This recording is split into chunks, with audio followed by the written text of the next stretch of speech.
What is going on, everybody? This is episode 130 of Pop Culture Crisis. My name is Brett. Happy to see all of you today. We're having a rough intro today. I have a co-host here. Introduce yourself, please. What is up, Crisis Actors? It's Mary. Make sure you smash that like button and subscribe. Because we forget, she asked me before we started the show today, she's like, do you like the episode afterwards? I'm like, I don't know if I like the episode afterwards. We need to get into that and make sure we're actually doing that. But I don't feel like I should like it. I think everyone else should like it. It's like liking your own Instagram post. That's weird. You guys should like it. Yes, thank you. They should. Yes. We shouldn't have to do that, though I might do it anyways now. Just to, it's different if you're liking your own post, but this is like a whole thing, so it's a little bit different. So, by the way, we have a guest host today. Introduce yourself, please. Hi, I'm Hannah Claire Brimlow. I'm a writer for timcast.com. Yes, you are. Yeah. Are you writing anything fun today?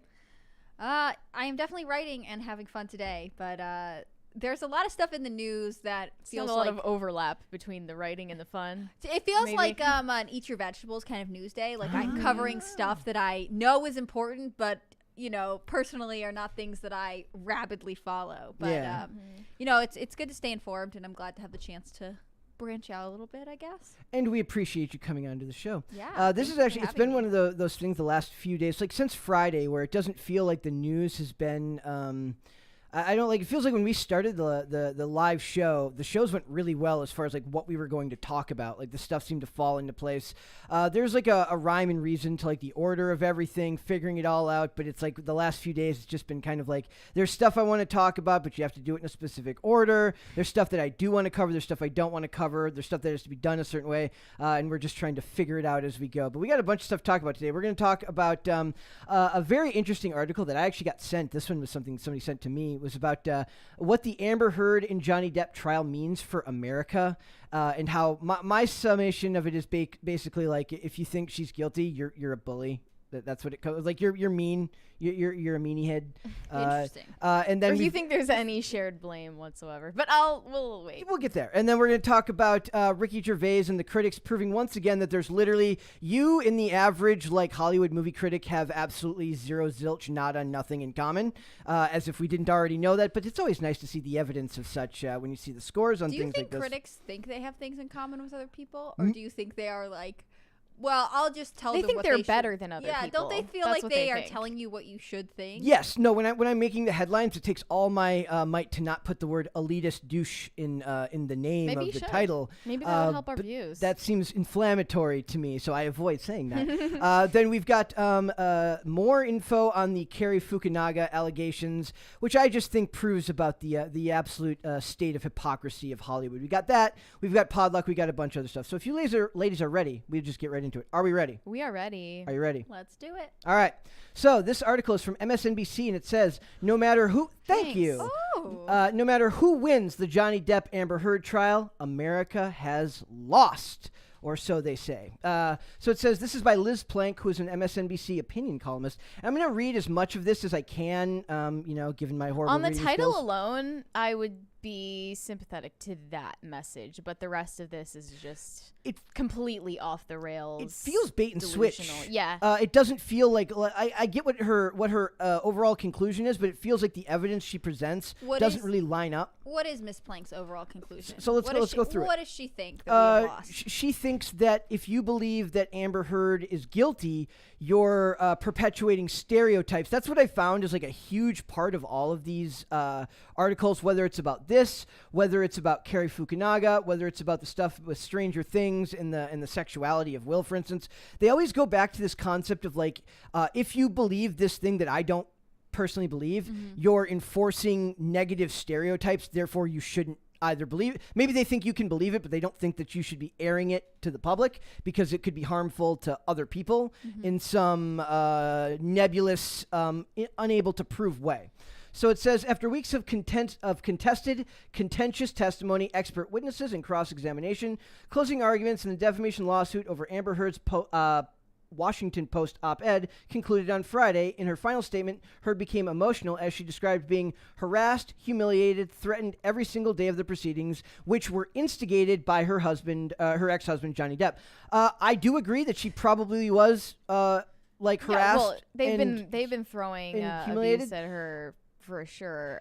Him being creepily charismatic is not instigating. I disagree with that conclusion.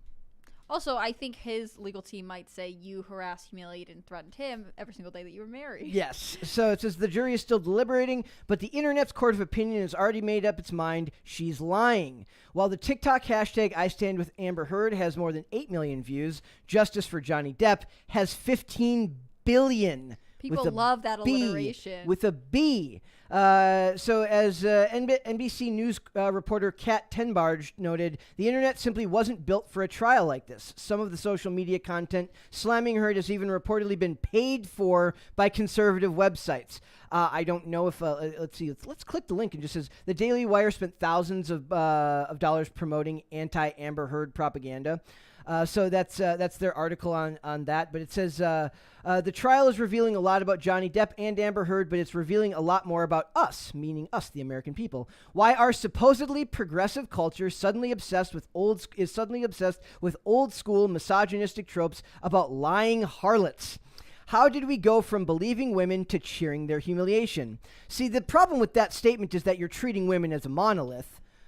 I really wish that there was an alternative article here that was like America Lost, because if you really fundamentally believe in feminism and the Me Too movement, you would look at Amber Heard and be like, you took something that we built and worked for and destroyed it.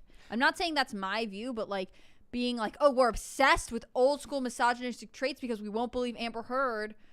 I don't really think that's the case. I think this is one person who clearly has struggled to tell the truth throughout this whole thing. It's not about believing or not believing women. It's about personally not believing this particular woman. Yeah. That, for most people. And I hate that it becomes like a collective all. I find that with a lot of feminist arguments. Yes. Like, it's like, well, if you don't believe in all women's, or you don't believe in all of this, or you don't want to, then you are anti the entire program. And exactly. I have a huge problem with that. Well, and I reached a point when I was younger that I was like, I never really thought of myself as a feminist, but I was definitely like, oh yeah, definitely not. If this is a collective bargaining tool, I don't want to be lumped in with the rest of you. So it says armchair pundits and comedians have called the trial and its ensuing media circus fun. The experience has been anything but for survivors. If you're a survivor, like, would you encourage someone, a survivor? I'm guessing they're saying of like sexual violence or somebody who's in an abusive relationship. Would they be following this that closely? Like, why would they? You know what I mean? Gonna like whether the victim is male or female. Like, if you are in that situation, you haven't processed it. Like, seems like you shouldn't consume this kind of content too intensely. That seems like it would be bad for you. It says this kind of voyeuristic and sensationalistic celebrity treatment further normalizes abuse and undermines victims of intimate partner violence, especially those who happen to be women. Is that what you think that this does? Does this normalize abuse? No, I disagree. I think that this is a really good insight into how complicated abuse in relationships can be. And I think it's strange to hear feminists being like, oh, well, it had to be Johnny's fault. He was older and more wealthy, and he's a man, so he is the only one in that relationship who could perpetrate abuse. When, like, doesn't that seem kind of anti-women's abilities? Like, women are just as likely to be abusive. Abuse just looks different. Exactly. I think that we have progressed in a society where, like, we can recognize the signs of physical abuse, but it's much harder for us to understand what verbal and emotional abuse look like. And I think we can all agree, Johnny Depp and Amber Heard, terrible couple, bad for each other. Neither one of them is like, thank you. Is particularly, great in this scenario. But it does seem like she went above and beyond to, let's all remind us that this isn't a domestic violence trial, this is a defamation trial. And she took steps to defame Johnny Depp's character, at which point he lost revenue. Yes. So whether or not there should be an abuse investigation is different. Yeah, the issue of abuse, it really, and like adjudicating how guilty either party was of abuse, it does unfortunately come down to whether it was physical or not, because only physical abuse is a crime. You can't, which we're going to talk about in the It's not a crime to psychologically abuse someone. That's not true, though. Like, you can get cited, you can get a restraining order if you're getting divorced and your spouse is harassing you. If they're stalking you, those are forms of harassment and stalking, and abuse. But like the way that she verbally abused him, for instance, called him names and degraded him verbally, like, that's not a crime. And so I think that's why people still don't. But people have that used it actually it to, is people a crime. still don't see it as equivalent I'm not saying it's Because equivalent, of that. but I'm saying that like I feel like there are a lot of camps in the Me Too movement who are struggling to know what to do with Amber Heard, and I can't imagine, because at the very least, the people in this article don't seem to see they it as don't know how to equivalent. handle it, because they're in a way that this piece is kind of just projecting their belief system onto the reader. Yes. Where they say, how did we go from believing women to cheering their humiliation? There's no we. Like, we didn't change our minds on anything, and we were never at the point where we, like, at least us three here, we're never saying believe all women. We never said that. Nope. We were level-headed about the issue the entire time. So they're the ones who are dogmatic about it. Here's this paragraph. So it says, Wagatwe Wanjuki. I don't know if I'm pronouncing that name correctly. I Just say it apologize with if I'm not. confidence. An anti-violence advocate who helps communities prevent and respond to sexual abuse, believes that the trial's reception is a symptom of a culture that still needs to be educated on the complicated realities of intimate partner violence. We need to show and encourage a better way to talk about abuse, abusers, and victims, she said. We do not teach people what domestic violence is, so we don't teach us. I don't know what that means. That we don't. I think this is weird because this columnist Plank is quoting this person who's saying we need to have a better understanding of intimate partner violence, while saying really only women. I mean, like, it seems like the implication here is that she doesn't really believe that Johnny Depp could be a victim, or at least as much of a victim of intimate partner violence as Amber Heard. It's puzzling to me that they're saying the complicated realities of intimate partner violence or of domestic abuse. But then later on, they go on to say that there is no such thing as mutual abuse. That was what I wanted to get to next. Okay, You're so they making literally it as reductive as possible. they literally claim that there's no such thing as mutual, like, which is literally the hallmark of, like, everything we've talked about here has been talking about how this is very clearly an example of two people that were mutually awful for one another, and they try to claim in this article that there's no such thing as being mutually abusive in a relationship because of power dynamics. But what it says here, they do point out that he does have the horrible text that he sent to Paul Bettany, where he talked about doing vile things to her after she had passed away. And then there's also that he called her like a worthless hooker. So it's not like he's clean. He said plenty of awful things, but the point is down here. I do love this part where it says the trial also revealed that Depp spent a lot of time with Marilyn Manson, a man who has been accused of rape by several women and who is also suing them for defamation, which is a very clear, like, so you're guilty by association. It's like, so does that make Oprah guilty of everything Harvey Weinstein? Yeah, I was gonna say, everyone who ever went to Epstein Island. Exactly. I feel like this is like them saying, like, as you can see, because by this friendship, he is a part of the patriarchal abusive man club, and they got together and had a vote and was like, good idea, Johnny, gold star for abusing Amber Heard. Like, it seems like someone who doesn't understand the reality of abusive relationships. It says ultimately the jury will. Let me make sure I didn't. They call into question his, like, snacking and grinning and the way he talked, the way he carried himself during the trial, which me and you pointed out. It is annoying, and he is getting away with it because people are on his side. Like, it's true. It does. Like, I guess my question would be, like, what is he supposed to act like? Would I like it more if he faked being I think overtly... he's faking something jovial as tactic. You don't think that he's actually being jovial because he doesn't care. You think he's faking it because he's charismatic.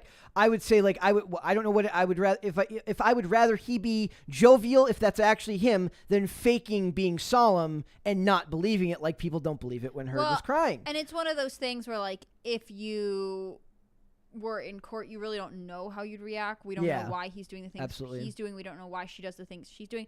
It's fun in, like, a soap opera kind of way to be like, did you see her hold that tissue? And perhaps she faked crying. Yeah. But, ultimately, it's important to remember that, like, while TikTok is scrutinizing the breaks in the courtroom, the jury is being asked to consider what's being presented, which is much more factual based. It says, ultimately, the jury will decide whom they believe is telling the truth, but I'm less interested in whether Heard is a liar and more interested in why so many people are gleefully invested in the idea that she might be. I think there's a lack of self-awareness here about what the culture of Me Too and what the culture of gender relations in this country have done to ourselves in the past 4 to 5 years. I don't think they realize that this is a culmination of a lot of that behavior. I think we were even talking about that multiple times before, just that we found the Amber Heard as the one woman that Yes. people feel permitted to criticize and dunk on right now. And no one is willing to be intellectually honest and just ask why that is. Why are people so gleefully invested in the idea that Amber Heard is a liar? Do you want to hear my theory on this? I think it's because Me Too set off cancel culture. I mean, cancel culture already existed in a lot of ways, but the connection between like examining someone's romantic relationship and being able to cancel them for those For something actions, they couldn't which go are to jail for. so complicated. And in this case, I think that it's not that people want it to be like a return of like backwards old school man club values where we blame the hysterical women. Like, I don't think that's it at all. I think what's happening is that people want to see a story arc where someone who we definitely know was wronged gets to kind of come back. We are actually rooting for a cancel culture comeback story. Yep. And I think that is, you know, why it's important to keep in mind that like Johnny Depp is not a completely innocent party. Like, it does not sound like a healthy relationship on either front. But he didn't necessarily deserve to have his livelihood hurt in the way that it was. And we've talked about the idea of the imperfect victim. That has been brought up several times here in that context. But it says they also make this weird comparison. They say being wrongly accused of rape is astonishingly rare. In fact, it rarely ever happens. And the articles they connect to are links to things about Christine Blasey Ford and like the Kavanaugh trial. It says, like, I hate when people do that. Like, all you have to do is cite a study. Yep. You know what I mean? Like, that makes you look weak as an opinion writer. The majority of sexual assault is not reported most of the time, and I'm guessing that they don't point out the fact that male rape is almost never. Well, it's you too know late what's now. crazy? I already said the word. When Sorry, you the talk R about word. male R, Yeah. and especially because a lot of it happens in like federal prisons, Yep. you'll have people who on the outside would say believe all women, say, well, the power balance is different there, so we can't really treat it the same way, which is crazy to me. Everything is power balance. Everything is power balance, and only in some circumstances where we want to examine it. It right? ends up becoming a huge I think part of what's the. hard is like with male R in prisons, people don't want to examine. Sorry, Brett. Yeah. No, that's you're people supposed to don't- say that. I wasn't supposed to say the word. People don't want to have to examine like how male power dynamics work because it would confront a lot of the ideas. This is my theory on how men view and interact with women. It would upset the balance that like the Me Too culture has created.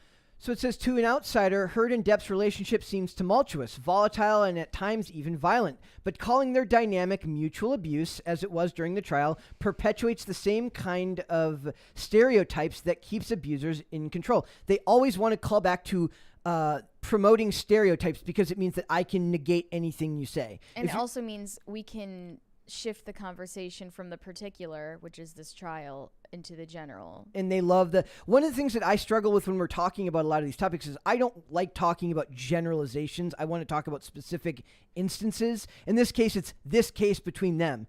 In our later one with Cary Fukunaga, it's very specific examples of his relationships with women that he worked with. I hate the idea of addressing whole communities because it's so general that it borders on meaningless because you can't get anywhere because the conversation can be shifted so easily.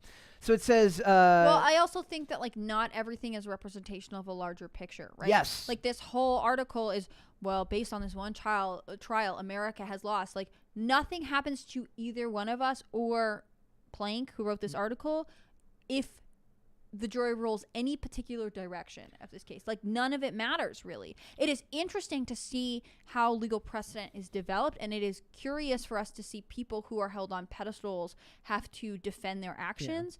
But this doesn't mean it's symbolic of everything in the world. Johnny Depp and Amber Heard are not a thermometer necessarily for American culture, especially since they're from such an elite, skewed part of culture. That was, I mean, I've made that point before. I was like, in the end, I don't really care because this doesn't, thank you. In the end, this doesn't change anything for regular men who get accused of something they didn't do because Johnny Depp had gazillions of dollars to fight this in court. Right. The average guy doesn't have the money to do that. And it doesn't mean that the next guy who has like a crazy girlfriend isn't abusive. Exactly. Right? Like, exactly. it works both ways. Yep. It says, but calling their dynamic mutual abuse, as it was during the trial, perpetuates the same kind of stereotypes that keeps abusers in control. It's dangerous because it doesn't exist, when Juki said about the term. At the core of an abusive relationship is a power imbalance that is created and sustained by a pattern of domination and control. I would like to hear an example of one where do they believe that means that there's only ever men in control? It means they think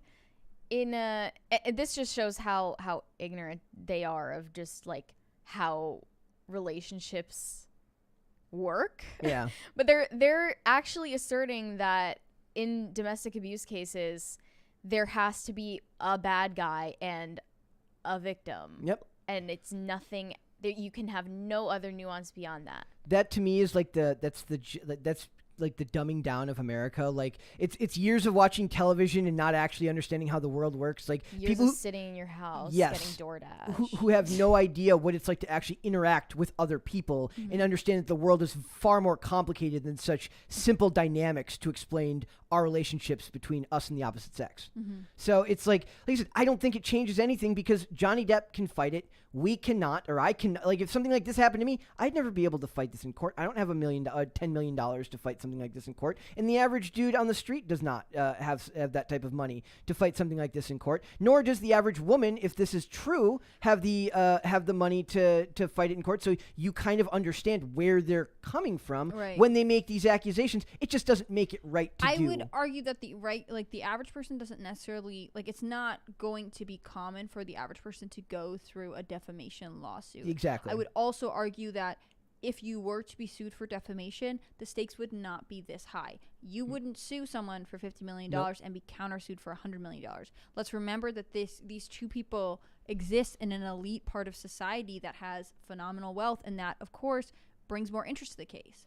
So they said the public humiliation of Heard will only make victims more afraid to come forward. No matter who wins this lawsuit, it feels like we've lost already. So I would ask the people who are victims to look at the things Amber Heard has said and done and ask if that's somebody you want to be held in the same regard at. Do you understand what I'm saying? Like, if you're a victim of domestic violence, male or female, do you want to look at the things Amber Heard has said, that Amber Heard has done, the way she's behaved, and see her as a shining example of what you yourself have also gone through? Yeah. I don't think you would want to do that, nor should you want to associate with someone in that camp. Well, and also, do we need to save Amber Heard, right? Like, do we need her to have a redemption story? Do we need her to, and somehow be forgivable and empathetic, which I think it's up to the individual to decide whether or not they can see sort of the challenges in everyone's lives, right? But I don't necessarily think that to the letter of the law, if we are examining defamation, did she do something specifically to damage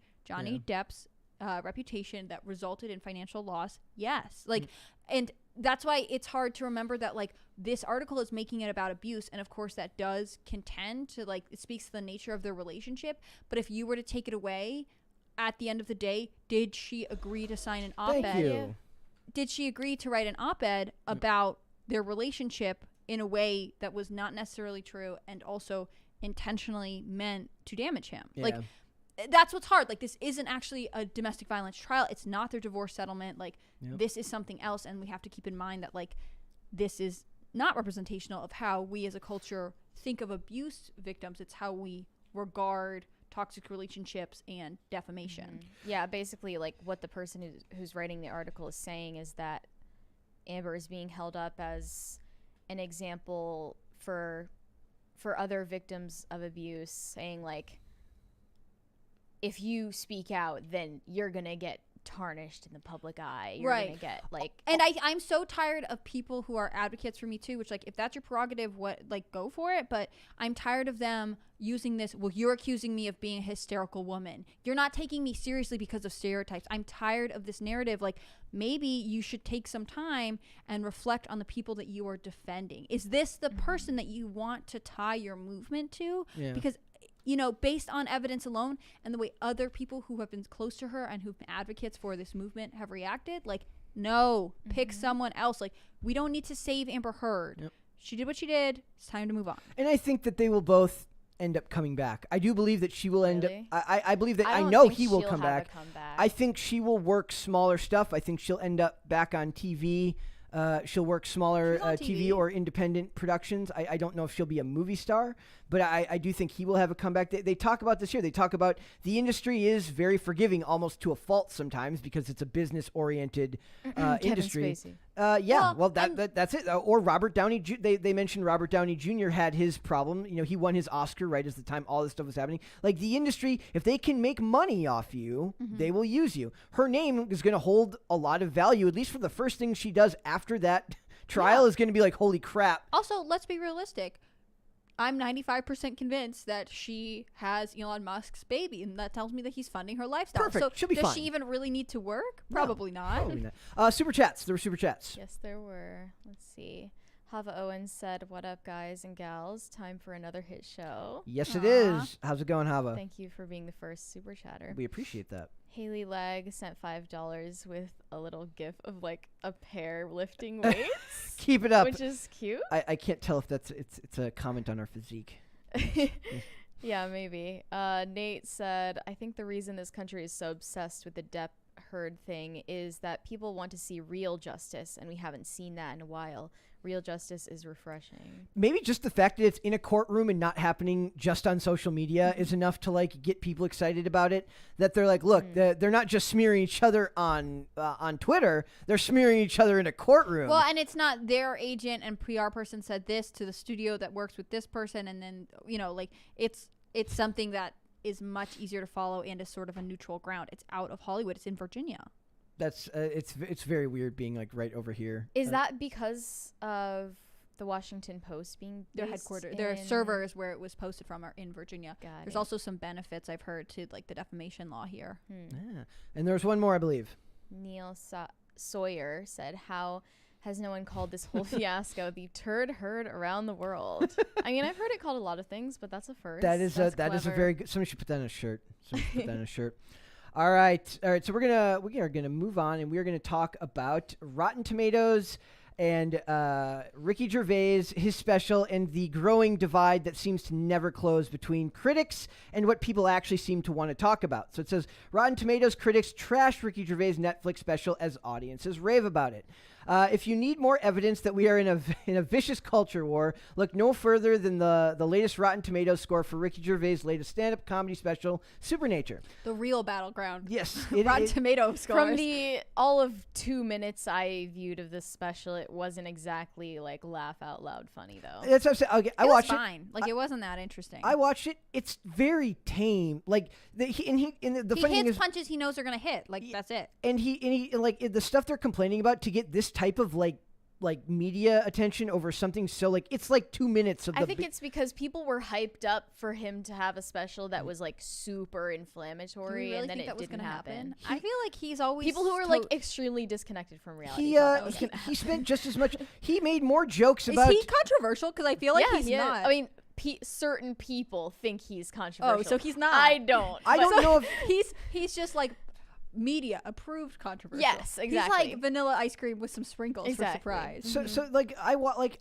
to me I did not laugh at any of the jokes about transgenderism. I thought they were extremely like. I mean, when I they were read them, I meh. didn't hear them out loud, so I don't know. The jokes Maybe about they hit the, different. Also, he didn't do them first. Like Dave Chappelle went first, and then you were like, "Seems like you've survived this storm. I'll also venture out." right? Like He- it's so cowardly. he had done the like I said his 2020 Oscar, or was it the Golden Globes, that was actually interesting because he said it to the faces of the people that he was talking about. That like it works better in the context of like we're gonna reference another article here about how some members of the trans community have supported what he's done. And they say like he works best when he's speaking truth to power. The reason that Golden Globes hate that thing, phrase. I'm so I know, tired of right? it. The reason that Golden Globe thing works is because he makes fun of Apple having sweatshops to the head of Apple being in the crowd. This, it's just like, like the jokes. To be honest, the jokes are like I didn't hear any like mothers of like children who have died crying about him making jokes about dead children, which he absolutely does in that special. It's exactly No, what. I heard it. I mean, like, he talked about his cats, and I thought that was kind of funny. And then he makes jokes about how he's actually very wealthy, and like that's kind of funny. Well, yes, he like talked about anything being. that was trying to like touch on politics, I was like, okay, fine. Like anyone could make this joke. It's not super interesting that it's you, and it's not a super interesting joke anyways. So it says, what has angered progressive critics, that's almost all of them, judging by the numbers here, progressive critics about the Gervais comedy bit is that the opening act, Gervais dives into the material about the trans community, mocking pronouns and gender identity. Wow, groundbreaking. I know, groundbreaking No comedian stuff. has ever done that before. Well, the thing is, though, like, I think that he paves the way for, like, maybe funnier and less known comedians who have more to lose if they doing so, and you might be more inherently willing to find it funny when somebody isn't going to be okay if they actually get in trouble for saying this stuff. He does it, nobody cares because it's not going to affect his career. His career will be fine after this. Also, he has security, so take bigger risks. Exactly, that's what I'm saying. That's actually, like, not a big risk. Like I just said, Chappelle did it. Like, other comedians who are low levels can make these kind of jokes. Like, he didn't really invent the wheel here. He just sort of jumped on the bandwagon. Yep. And he's not spicy enough for. He's Piers Morgan uncensored. I mix them up all the time. Piers Morgan and Ricky They're Gervais. just British guys know who pretend to be subversive. Right, but they're not super, right? They're like, not. They're just hanging out. So it says the 2-minute comedy routine. I want a Nigel Farage comedy special. Oh, I that feel would like actually that be would good. be amazing. The 2-minute comedy routine was enough to cause critics to slam the special with negative reviews across the board. Emily Labert of Jezebel, well, that's the problem. It's a Jezebel review. Yeah. Called Gervais a little twat. Well, that's not very nice. British people are so funny. very Like, their insults just are not. I can't take them seriously. They love the C word. They Right. love that word. You know what's weird about this whole thing? This What? whole article? It's like, guy does something not that surprising, and People are surprised. People react the way we all would have expected them to. Like, this is an article about nothing. Yep. So it says Chappelle. Well, I think it's interesting. You might as well have told me the sun rose today. Like, I know. I got up. But the reason I decided to cover it is because I watched the special and found it so tame Yeah. that it boggles my mind that they care that much. Like, Also, do you feel like they had their their summaries written before? They're like, yes, I do. bigot, mean, insensitive, and then they're like, oh, he mentioned that, so we'll throw that noun in here where we need one. Like, it's like they had like a Mad Libs version of the review. That's and then basically they're like, what it is. I'm just annoyed that certain people are saying that people like Ricky Gervais, Piers Morgan, Dave Chappelle, whoever else are revitalizing comedy or something. They're like bringing it back and pushing the boundaries and subverting your expectations, etc. In the most corporate approved way possible. Yeah, when they're doing exactly the opposite and something that doesn't actually shock anyone. I mean, maybe we are just like, I think we we're would be desensitized to talking about topics like that just based on like where we work, but I think that's what it is. Is it just that the rest of society finds this, like, their sensibilities are so like unfrazzled that this is enough to like have them belly laughing? It's really not anything special. I don't even it's think weird it's that too, because it looked. Sorry, I cut you off. I don't even think it's that they're belly laughing. I think they're just surprised anybody's willing to broach the subject at all. But the point of it isn't to be surprised; it's to laugh. That's why I'm saying. Well, like, most of it's these people are falling fundamentally flat. incapable of laughter. Yeah, anyways. I just didn't feel like there was any like nuanced wordplay. There was no like thematic interesting thing other than like, I'm gonna say things that are spicy, but other people have survived. The and thing there was nothing about- like relatable It about also it. like looked like both like any other stand-up show and also like a TED talk.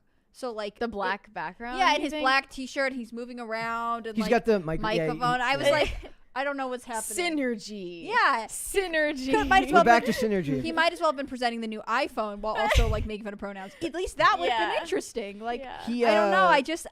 I wish there was more. I pitched one time on the show that he start his own award show and you know, come up with his own categories and stuff, and it could be like comedic, but he didn't do that. He did this instead, which is like nothing. He just basically made you like the most boring pretending to be subversive And then like clickbait. the event that critics and the audience are divided on their opinion about the special. It's like 2 minutes. So the The whole special? Those jokes don't last that long. It's like 2 I know minutes that, of but I'm stuff. saying like critics in the audience are divided on the whole special, whether they liked it. And yeah, like I would have bet my life on that before any reviews came out. Exactly and then, what you thought was going to happen happened. Yeah. Well, that's my you for the problem. And then report. I just earlier today, like coincidentally, saw this comparison of like what was the Rotten Tomatoes score for what was that movie Taken? The first Taken with Liam Neeson. Yeah, compared to me? the Are Rotten there Tomatoes score for Cuties.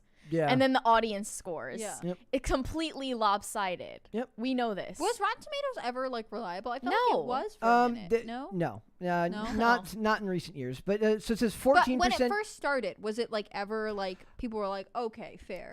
Before it got politicized, Okay. I mean, there was a point in time There where it was did a time, become right? politicized. Because like a lot of movies started putting like certified fresh on Rotten Tomatoes on their promotional material, so that became like a badge of honor. And then they started messing with your ability to give reviews. You had to be a specific type of reviewer to review certain things. Oh. Review brigading's a thing. It's just funny because it's 14. It's not a 14%. It's not a 14% special in the context of critics, but it's not a 92% special either. So it's like this just is further evidence of how divided everyone's. The people who love it just because it's covering something that the critics hate, and the critics hate it just because it's covering something that They hate. audiences like. So Ah. so the critics hate it because they know regular audiences will like it, and the audience likes it because they know that the critics will hate it, which means that it has nothing to do with the special anyways. It has everything to do Which with the culture. ultimately does like confirm that comedy's dead. Very dead. So it says, and then I just want to point What out. are you talking about? This was a great TED Talk. So they talk about this special that he had support from the trans community. It says, Gervais has publicly expressed himself as pro-trans in the past and recently said that he has a problem with trans ideology, with trans activist ideology. That's fair. That's a very thing to. You can critique the activist wing of that ideology, but not necessarily criticize transgenderism in general. So it says, journalist and transgender person Debbie Hayton wrote, Gervais may be privileged, but he uses his position to speak truth to power. Anna Claire will love that.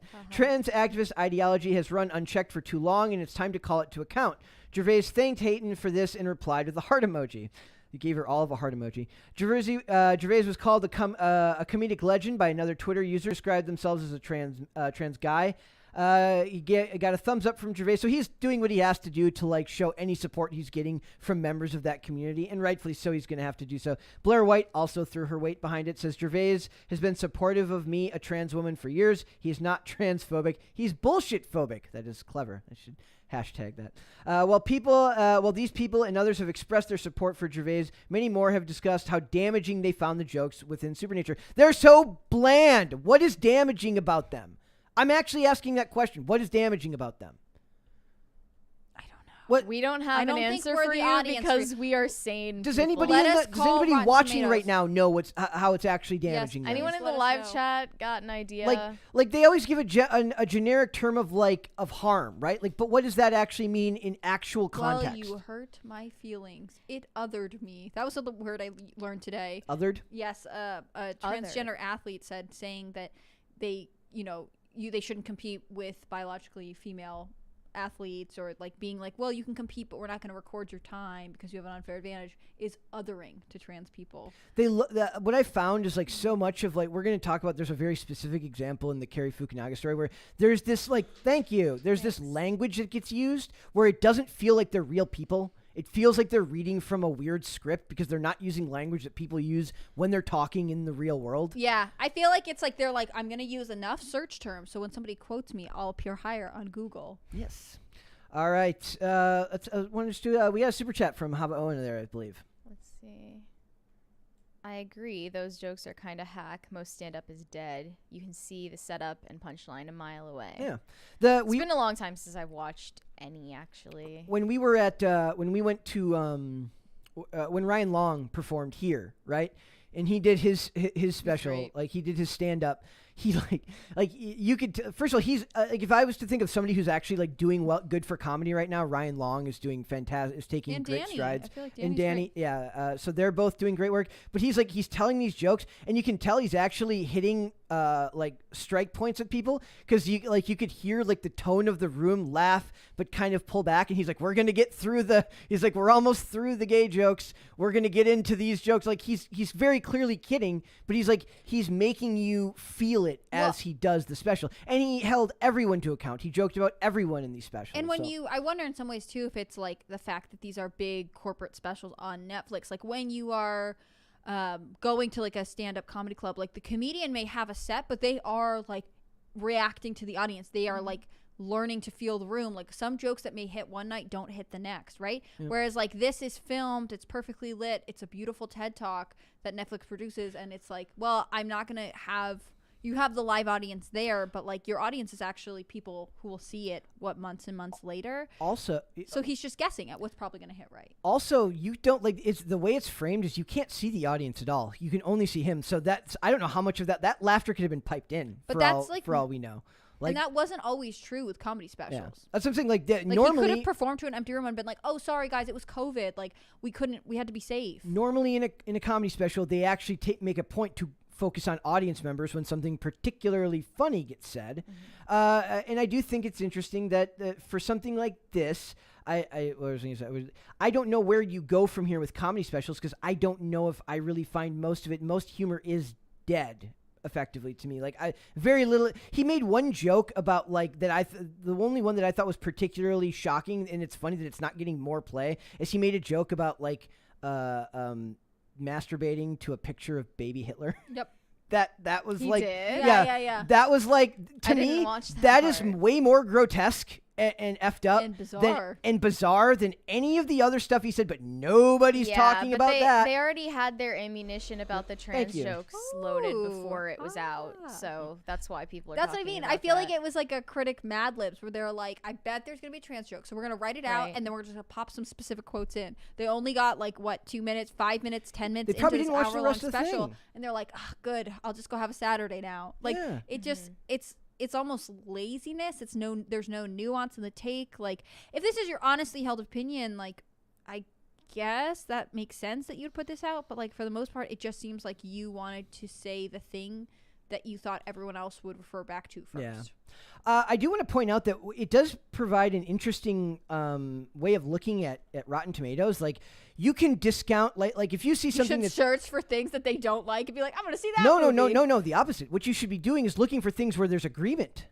That's where you're going to find the interesting material. If you see stuff that the audience likes entirely, depending on what your sensibilities are, you're going to know whether you like that or not. If you see something that the critics like entirely, you're going to know based on your sensibilities whether you're going to like that or not. If you see something that gets relatively high or relatively low from both of them, that's where you're going to find the interesting stuff to watch. You should almost be able to like cycle through and search by like, do they actually agree on any of this crap? And then find interesting stuff to watch that way, because you'll find less bias in that stuff, I think. So yeah, maybe if anyone's listening and has a strategy for how to use Rotten Tomatoes, I'd love to hear what the game plan is, because like I don't use it, but I do like the idea of seeing things that are like super turbulently balanced, right? Like if Rotten Tomatoes loves something, the audience hates it. I think this is it's like being a spokesperson for the ACLU, was it? Is gonna be like the new like being like rated highly on Rotten Tomatoes is the new like being a spokesperson of abuse for basically ACLU. Then the ACLU was like, Amber Heard, where's our money? Right. There was a super chat in there.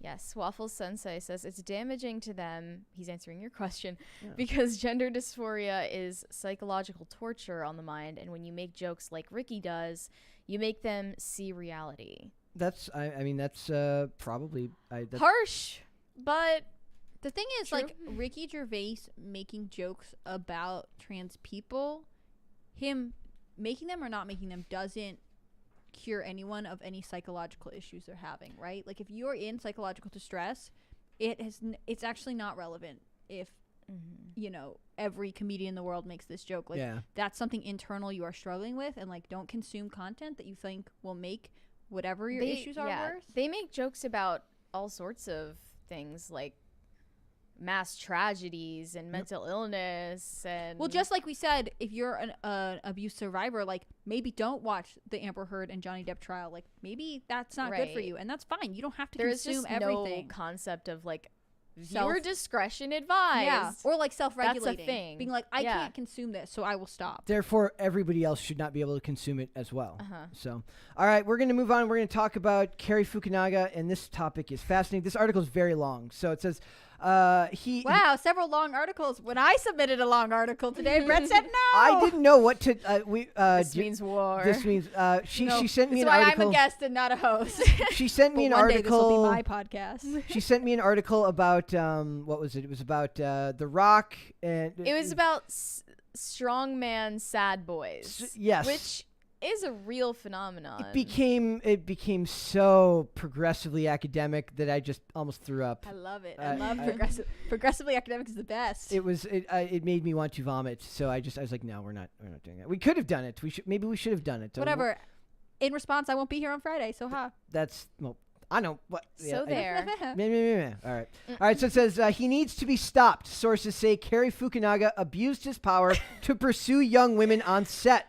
But he needs to be stopped part is just like, what would that even look like? What would that put look up like? a really big net and catch him. This guy just doesn't date anymore. The funniest Only part works about on male movies. The right? funniest part about this is the stunning lack of anything actually illegal that he does here. It's just creepy behavior. He just hits on young women. Yeah, that's literally what it is. The whole it's literally like this legality aside, like anything actually immoral, I'm like struggling to see this. It's basically like he's a Hollywood. Also, is it this guy who's in the thing? Like, he's handsome. He's not like weird looking as far as well, that's why all of them date him, and then afterwards they're like, oh, I guess he was a bad person, but I had blinders on because he was attractive. So look, you live and you learn. That's part of life. So it says, after wrapping up a scene in the set of Apple TV's World War II miniseries, Masters of the Air, most of the cast and crew decamped. Director Cary Fukunaga, though, hung back and began to take photos of two actresses. Dun, dun, of dun. them or with them? Of them. According to two production sources, the celebrated director's focus was not on the scene's main players, but rather on two of the background actresses, one of whom had recently turned 18. Dressed as prostitutes from the 1940s, taking pictures of the young women, he egged them on while they posed suggestively, bent against the wall, kneeling on the ground. I've yet to see anything here where it says they did not want to do this. Did it say that anywhere in there? It says he egged them on while they did something of their own free will. Yes. It looks like. One of the sources claims Fukunaga acted under the guise of needing the photos for continuity purposes, a task normally expected to fall on production's wardrobe department, and not the man at the helm of a 600-plus crew, cast and crew.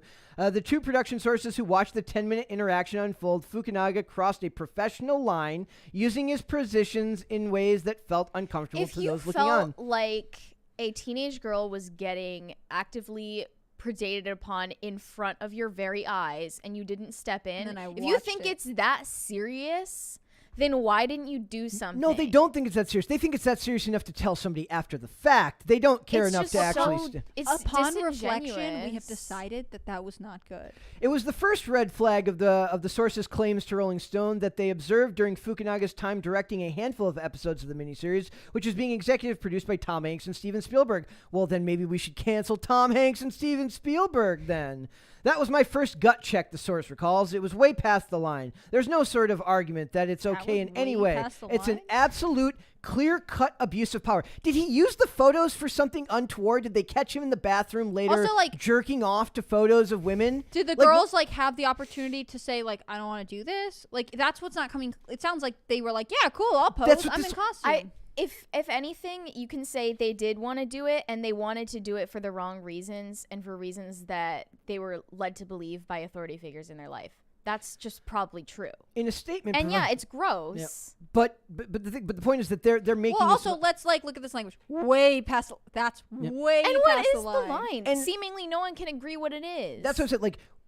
Given everything that's going on in Hollywood, guys like this who we all agree, does he probably use his position as a very powerful man in Hollywood to sleep with women that maybe wouldn't sleep with him otherwise? Yeah, probably. But then Hollywood needs to put regulation in check that says, look, you as the director cannot be porking the women in your movies. How about that? This is a weird thing that's happened because we're like, women should be sexually liberated and do whatever they want at any time. And it's in turn told women that they should never set any kind of boundaries and hold men accountable to them. That's what this seems like. If these girls are uncomfortable, which like I wouldn't have wanted to do this would have been uncomfortable for me, then you're just like, sir, I must go to wardrobe now. Like, I can't do it. Do they have anyone who ever...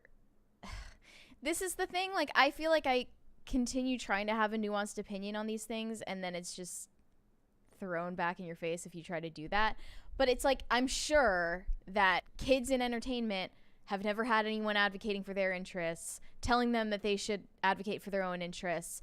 And if they genuinely desire to do something like this, which I would bet that they did, the only reasons they had for wanting to do it are wrong. Yep. Well, also, like, it's 10 minutes. Like, he did not have a torrid affair. He did not, as far as we tell, hey, you pose for these photos and I'll give you a better role. Of course. Like, none of that seems to have been what and if happened. that were an aspect, it would have been mentioned, I'm sure. Yeah, but it would be different. Like, they're making still, this like, seem crazier than ever. So it says, sources who worked with the director on various films and TV series and commercials over the past 6 years described Fukunaga as using his sets as an opportunity to meet younger women and openly pursue multiple female cast and crew members at once during the production. So is the idea that he should pursue them only one at a time? Like, he's like, sorry, I can't pursue you, actress B. I'm currently courting actress C, and I will return to you when I have finished my courtship. Are these women just mad they got cheated on? Or that he didn't marry any of them. They're like, finally, I don't know. This were Hollywood they waiting director for something to The one we happen? talked about initially was the case of Rachel Vinberg, who starred in something that he had made, and she claimed that she was left with PTSD after their relationship, which started out as a friendship, but I really became... think we overuse the term PTSD. Yes. Well, that's what she said, that she was diagnosed with PTSD. And then the Loesch twins, who said that he tried to like talk them into having a threesome together. Said like, and, incest isn't wrong. and they're like yes it is. And he's Don't like, clip "Oh." me saying that. Dave.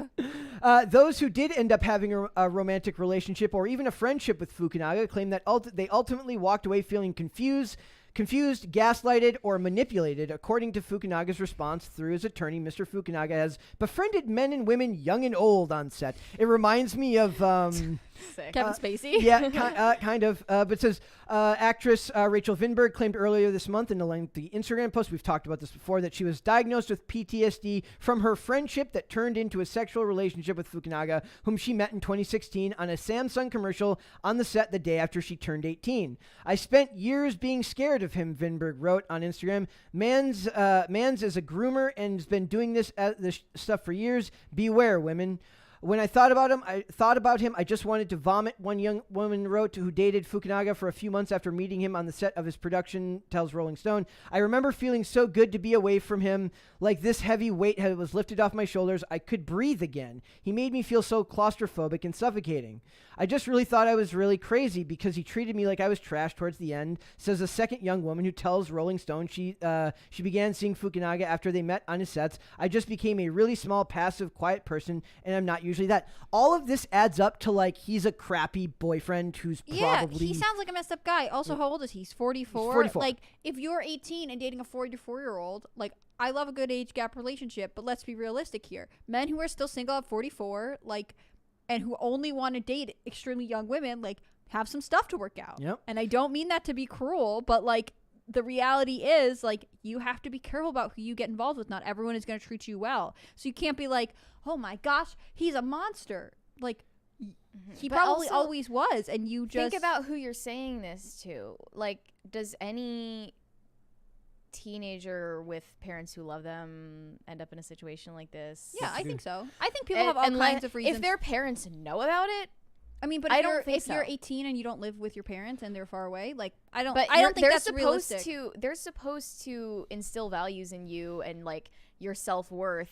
See, I during your upbringing, I get so what that you you mean. understand that something like that is not appropriate. I get what you mean, but I think that there are lots of young women in this world who can have great parents but are sold a weird bill of goods, which is like, we live in a culture where dating is about casual sex, and it's not unreasonable for men to ask for that, and that you walk this weird line. I've already said it, but like, I think that we don't encourage women to set boundaries and that's a hold huge men- part of all of this stuff is like they're like, I didn't want to lose my like this job. Like he's taking advantage, I guess, of the fact that they want these jobs. Right. But And beyond that, like think if- about why you want the job. It's probably Exactly. because you don't have much self-worth and you base your self-worth on your commercial success. Befriending and pursuing young women during production was a hallmark of Fukunaga's behavior, sources claim. Alleging his habit of treating his sets as a personal pickup bar was openly discussed amongst cast and crew. Crew members, I'm sure, who wish they could be picking up the same women.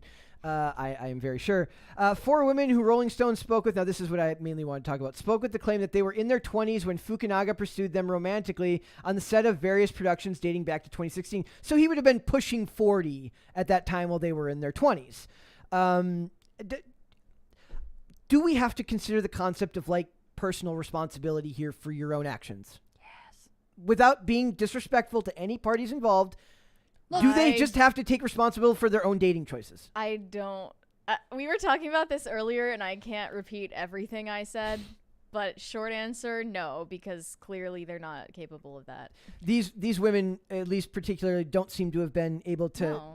to resist the urge to do so because they thought their career might gain No, and traction. it's just like or- what we were like talking about with James Franco, that woman who said she was in the car with him. And he like pressured her into like doing something I can't say on YouTube. Yeah, And she said it was because she didn't want him to hate her. yeah. Like, you are just not present of mind. Yep. You can't be held accountable for your actions then, can you? I think you can. I think the thing is, like, you know, we have a weird culture that breeds low self-esteem in women and tells them, my thesis of the day, that, like, their boundaries should be malleable over time and you have to experience life and try things out and experiment. But, like, I think ultimately, like, this guy sounds like a creep. He sounds super weird. Yeah, he does. But, like, I also think that everyone who gets involved with him to a certain extent is responsible for that, right? Like, if you can't look at yourself and say, like, this is making me uncomfortable and I don't like it, or even if it's not, like, abusive, even if it's like, hey, he's kind of a cad, he's dating a lot of girls on set, like, then tell him that you don't want to see him anymore. Like, it's that simple. You just have to hold yourself accountable to setting boundaries, which can be really difficult, but, like, this is not like, let's cancel this weird guy. Like, as far as I know, it speaks to the culture of that industry. It does. Like, my issue with this is the hypocrisy of an industry that's talking about he himself talks about being the champion of women in his stories. You have to hire women. You have to do this. You have to do that. he's a male feminist. Red flag. I don't know if he considers himself a male feminist, but he's, you know, in the same camp as a Joss Whedon, who claims himself to, like, he's like, yeah, you know, he actually does say, like, I'm a male feminist. And then when the article comes out, where he's like, all these hot women wanted to sleep with me that never would have slept with me when I was younger. What was I supposed to do? And then he's like, yes, I'll sleep with you. Like, what did you expect their behavior to? Did you actually expect it to match their words? Which it never will. So it says sources on Maniac and Masters of the Air allege Fukunaga would flirt with multiple women at the same time, paying them special attention on set. 3 sources of Masters of the Air claim Fukunaga showed interest in at least 3 young women in the cast and crew during filming. I'm literally picturing a scene where, like, everyone's, like, got their eyes on one another, like, uh-oh, he talked to that person for more than, like, 3 to 5 minutes. He must be interested. Like, what does that mean? Right? Like, is he not supposed, like, does it change? Like, does he interact with men or women he's not interested with much more coldly? You know what I'm saying? Like, how do you gauge that? And is he supposed to just not show interest in any of these women at all? Is that what they want? Like, do they want, like, is he supposed to card them? Also, like, what are they actually for? To make sure they're in their 30s? Do they want an exclusive relationship with the director who's clearly, like, kind of a playboy creep who doesn't want that? Like, let's be realistic here. Like, you probably had... I bet there were parts of the relationship that were not great for whatever reason, but also, like, you probably wanted something that he did not give you, and I'm sorry if he led you on in that way. Like, that is upsetting, but, like, let's not make this into something more than it is, especially since we know more severe and, like, dangerous things happen in Hollywood. Absolutely. It says crew members recall whispering amongst themselves about Fukunaga's advances and spending so much time with the younger female cast members of the cast. I'm wondering, like, would this article be happening if he was 30, 35? Who knows? Like, is it because of how old he is? Like, Probably a combination of things. So if he was... It's just, this is, as I was saying to you earlier, Brett, this really pisses me off that they're overblowing this situation so much. Yep. When in the same industry there are, and I'm sure the viewers know, Yes. there are very serious things happening Going wrong. Yep. to much younger people who are younger than 18. Yep. Very prominent, and it's in all while the industry virtue signals about what we the regular folk should be doing And with their lives, which makes is us feel like we're creeps. a production source who worked on the Samsung commercial with Vinberg. That was the first one. It says Fukunaga centralized attention. That's not how normal people talk. I'm sorry. What is that even like? I get what they're saying, but talk like an actual normal person. Absolutely not. He centralized attention to Vinberg, was memorable 6 years on. So it's like his centralized attention on Vinberg is still memorable to me. 6 years, 6 years on. Dude, have you not had a life in 6 years? It didn't strike the source as icky at the time.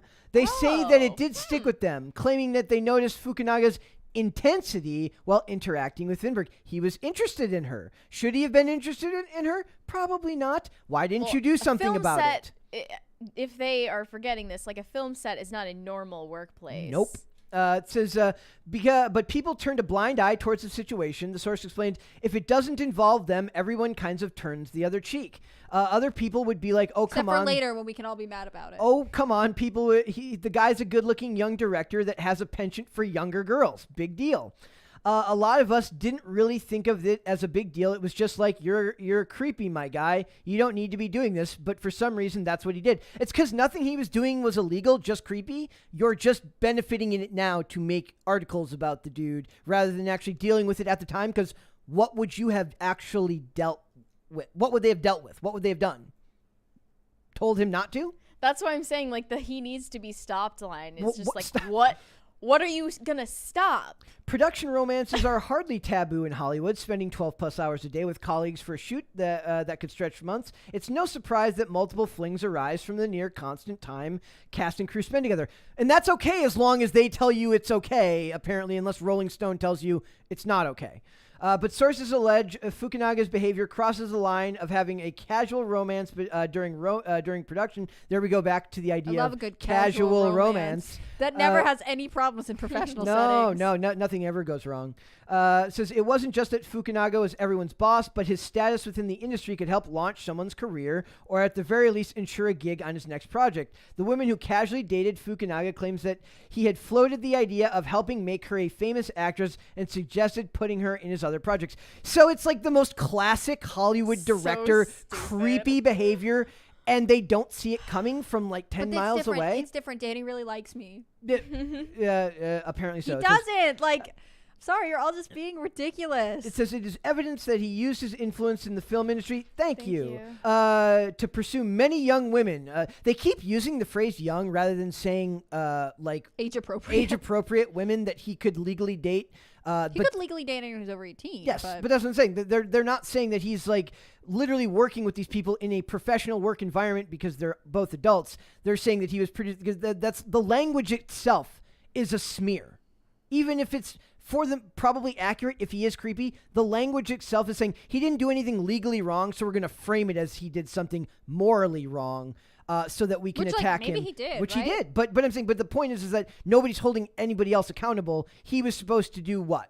In this case, what were they supposed to do? Maybe they should not have engaged with him and said, no, I would rather not. It's date like we a coworker. forget that that's an option. Like girls being like, well, said he would help me career. And it's like, you, number one, believed him. And also like you thought, definitely worth sleeping with this guy to advance my career. Like, no, this is like, I don't understand why that is an acceptable line of thought. Whereas him being like, well, these girls want to sleep with me because I'm a high-powered man. Like, that's bad. He is creepy and weird. Like, date someone age appropriate team, but like, I will say that there's an argument to be made for the women here that like if he zeroes in on you and makes it your responsibility to say no to him, knowing that the implication could be that he won't.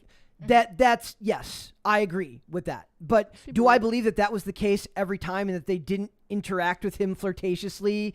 No, I don't like. So you'll flirt with him, but then when does it go too far? Like there is something to be said that they're being put on the spot by him showing interest. Also, has anyone who's gotten into his next movie been like, yeah, you treated me badly? Like, This is all people who have been burned by the relationship that didn't work out the way they wanted to. There was a guy who said that he was like not like that he used the same tactics on him as a writer to like get him to like make his work. Yeah, I'll find like it says. So the guy is a jerk and he throws his power around. Yep. Big whoop. And here's the paragraph I was talking about before. It says, and it was Fukunaga reacting to the Supreme Court's leaked draft opinion over Roe v. Wade by saying that the court just legitimized a war against women's rights on Instagram. Then Vinberg says that's what made Vinberg decide to come forward. It says, there's this guy, right? He's like, oh, women's rights in America. We have to protect it, she said on Instagram shortly before naming Fukunaga. He's effing traumatizing women. He doesn't give an F about women. He refers to women as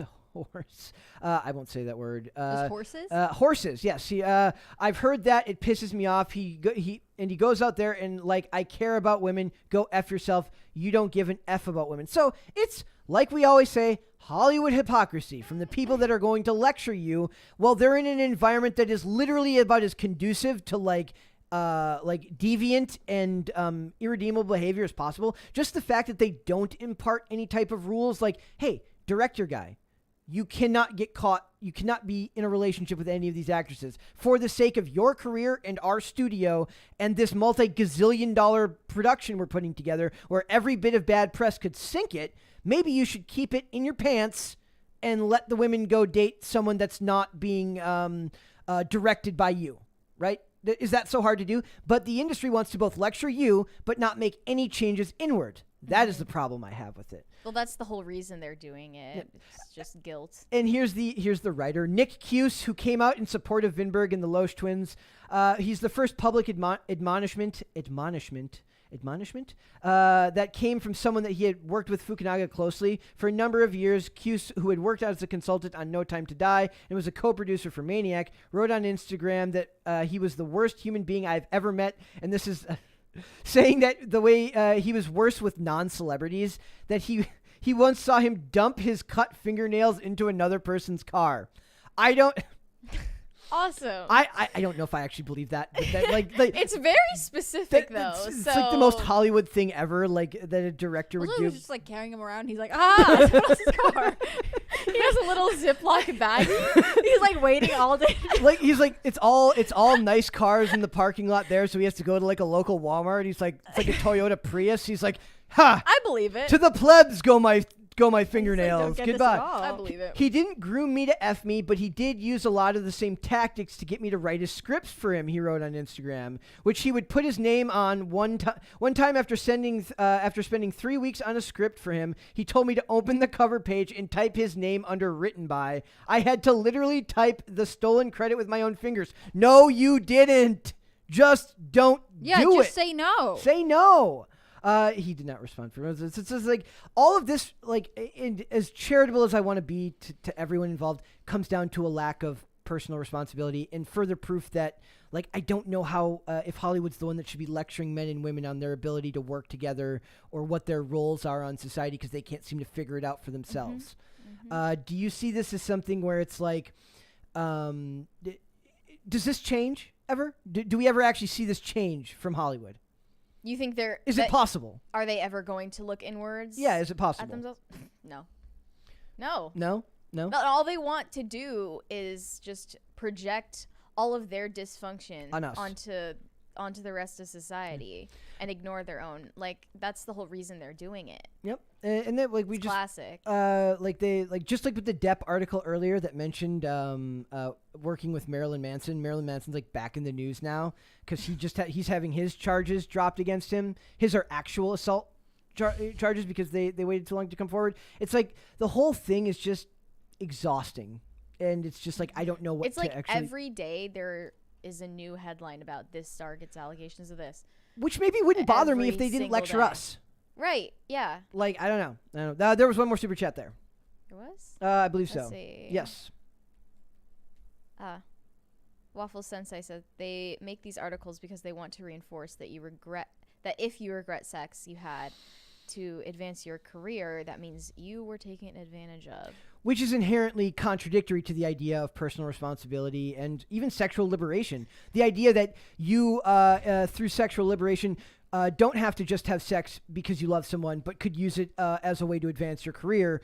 which, made sense to them in like the 70s and 80s. Now we're coming back around to a weird form of like. It's like they liberated sex too much. So now it's like, well, it's Thank not you. It's not going to work as a strategy to advance your career because 5 other actresses still do the same thing because we're all sexually liberated. We better not get a crisis meter today because I wasn't able to control Hannah Claire the last time we had a crisis. Oh my No, gosh, it just goes off. It's gonna be so good, guys. Please get us a No. crisis party I'm Do not today, do it. so that Hannah Claire will go off overstimulated. the rails. I- and the then whole Podluck show- is just an absolute disaster. I don't know what it again. is about those lights, but like I just like It's It was not completely. fair. It's hypnotic. it's hypnotic. It's like intentionally that way. my other personality. Like comes out. literally, I was like, I just gave up. I tried for about 3 minutes, and Hannah Claire just But we laughed. acted Acted like such a good time. acted like a child, and I just gave I up. act like a child. I just had an Wow. enjoyable time. I'm sorry that you can't control this podcast. Perhaps it's It mine is- now. It is my fault. See, I need to. Anyway. Have I a need to crisis take. party if you want me to seize control of this. Not I'm even just fair. kidding. Crispy I Leg just like- Transport LLC says, I like how you guys can point out what they are trying to frame the story by explaining the way they're writing the story. It's the number one thing that always comes and I'm not a journalist. I don't write but you read a lot. Hi, Brett. I'm a journalist. I know. Language is everything. Well, I just identified as a journalist. Language is everything. The word, every word you choose to use is very it's like the number one way that I started realizing the way that the media was biased was lie by structure, meaning like where they would place specific information in an article. I also think that you can notice it. There are certain key issues. I'm not going to list them on the podcast, but you can look at an issue and see right off the bat like how they start choosing the words to talk about certain things and which terms make it in. That can tell you like where their perspective is immediately. I think language is so powerful. I remember taking a class on novellas when I was in college, and novellas are, less than 50,000 words. They're short novels. And I remember having a professor say, like, it means that every word that you pick has more power. And I think about that with journalism. Like, they are, you have to work really hard to be neutral because it's very easy to start being like, well, I don't know how to explain this term, so I'll just use the widely used term. But then you are consenting to the widely used narrative. And if you don't actually believe in the widely used narrative, or if the widely used narrative is full of bias, then you are perpetuating bias. Yep. So and to me, even here when they say young women, that's meant to imply something.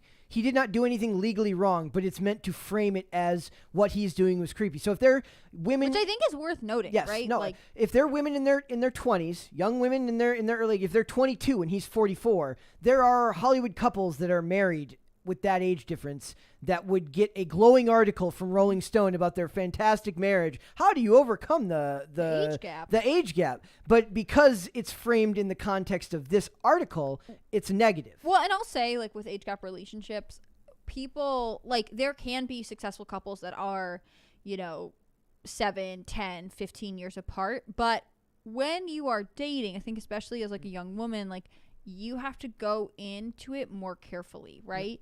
Because someone who has chosen to not get married by the time they're 45, this guy has, their perspectives on commitment and relationships are probably not, they may not be what you're looking for. Yep. And I think deluding yourself into being well, he's been waiting for me for 2 decades to become legal is very dangerous.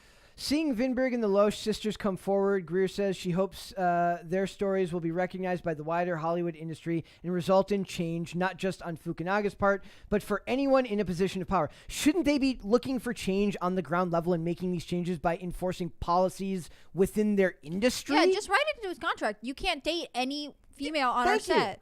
It says, I do not have And he'll be I won't do it. Yeah. Right, exactly. That's how I meet women. He's like, I will not make this James Bond movie if I cannot this date the is just 25-year-olds on another set. To direct the example Dunkirk of sequel. the creative type, strongman, sad boy, indie. Okay. He is that guy who is totally mediocre and only gets women because he happens to be in a position of power and pretends that he's really deep and creative. Mm-hmm. I do not have, and so this is how they finish it off. I do not have high hopes that Fukunaga will ever acknowledge any of this or apologize. So this is like he has to apologize to each individual If he person. did, let's guess what would happen. Then it would just get worse for him. Yeah. So it says, but if at least the industry as a whole can acknowledge that we're not accepting this type of treatment in the workplace and that these things happened are not acceptable, that would be enough for me. So to do that, you need to make changes at the studio level where you enforce policies that does not allow this director to hold the ability to have relationships with people he has power with in the art, in his They should in his charge job. him every time he gets involved with someone. He loses $500,000. That's perfect. Like a weird version of a morals Like clause. tie it to his revenue. Like Yeah. every time that he, gets involved with someone. It's like they're I love having sex with those 22-year-old but do you- actresses, but but I do you like her money more. $150,000 worth. That's And then for every week, there's like a surcharge. it's It's like when you're in Uber and like the miles go up. Exactly. I believe there was one. Yes. Yeah, there was one more there. Caper2X says, for Hannah Claire, innocent bystander and future involuntary test pilot for Brett's dunking tank machine, keep being smart. Thank you, but also wait. It's Let's coming. talk about this dunk tank. It's gonna happen. Might I point out that there's much electrical equipment? Are you guys trying to murder me? Maybe we can do pop culture crisis outside. That would be interesting. That would be very interesting. I Brett's don't like that absolutely idea. not controlled environment. Yeah, I agree. Controlled environment. All right, we're gonna go do Podluck. We're on to Podluck. So it says South Korean K-pop supergroup BTS to visit the White House. That is Thank goodness. I know, right? So I was so worried this wouldn't happen. did we ever find out if they have to be in the military? I don't think they have to be in the They military. were, I think All they Koreans do. were actually exempted because if you're an artist and they believe that you're contributing to culture in that way. Okay, so they made a concession. They used to It was think like pop music. it It's was like the up for opposite of what they debate did for because Elvis. their form of art is not like classical music. Yeah. It's not theater or something. But But they make a lot of money for a lot of Yes. people, so. So it says Joe Biden and BTS will also discuss the importance of diversity and inclusion in BTS platform as youth ambassadors who spread the message of hope and positivity across the world. What? The- Discuss? They're going to talk. They're going to discuss this? I'm Are assuming. they live streaming this discussion? No, it says no press allowed. No. Oh, surprise, So it says, surprise! the meeting comes as May's recognition of Asian American and Native Hawaiian Pacific Islander Month comes to a close amid a sharp upswing in hate crimes against Asian Americans in the past year. Attacks against those of Asian descent have escalated as some politicians and pundits have encouraged Americans to blame China for COVID-19 amid the tensions. Well, that's for dumb people who don't understand that they're blaming the Chinese government and not Chinese people. That's people are dumb. I just want a picture of an interview of them. Like, we need a picture of them with Joe Biden. No, I want to hear this I think we've interview. got it already. Is that them? It's already happened, or I think it's happening As Like- we as speak. we like speak? literally as we speak. As we live Yeah. and breathe. This is how it says their fan base extends into older demographics, tying their spending clout to a generation that is internet savvy and able to harness the power of social media. So they literally are like Democrats are hard up for young people, apparently. they're talking about their ability to kind of proliferate social justice messages, which is they are very, very powerful as far as a group goes. That Hello, is fellow for sure. young people. I, Joe Biden, Yes. definitely know who these young men are. What if he I'm was, like- totally aware and hip. What if he told? But what if he did? What if Joe Biden He just doesn't, in Brett. the Brett, he in the doesn't. Oval Office just listens to Brett. BTS? Brett, he does not. He's a K-pop stan secretly. Joe Biden is secretly a K-pop stan.